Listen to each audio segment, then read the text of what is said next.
Hello viewers, আজকের ভিডিওতে আমরা জানব কবে নাগাদ বাংলাদেশের জার্সিতে দেখা যাবে হামজা চৌধুরীকে।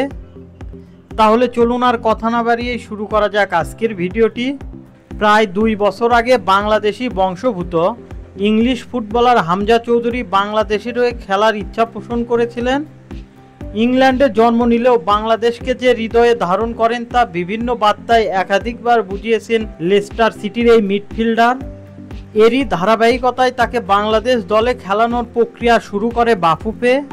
বেশ সময় লাগলেও সে প্রক্রিয়া প্রায় শেষের পথে। বাফুফের সাধারণ সম্পাদক ইমরান হোসেন তুষার বলেন, হামজার আপডেট হলো আমরা যতটুকু জানি ওর পাসপোর্ট হয়েছে। ও এখন পর্যন্ত পাসপোর্টটা অ্যাম্বাসি থেকে নিতে পারেনি, যেহেতু পিসি-অন শুরু হয়ে গিয়েছে।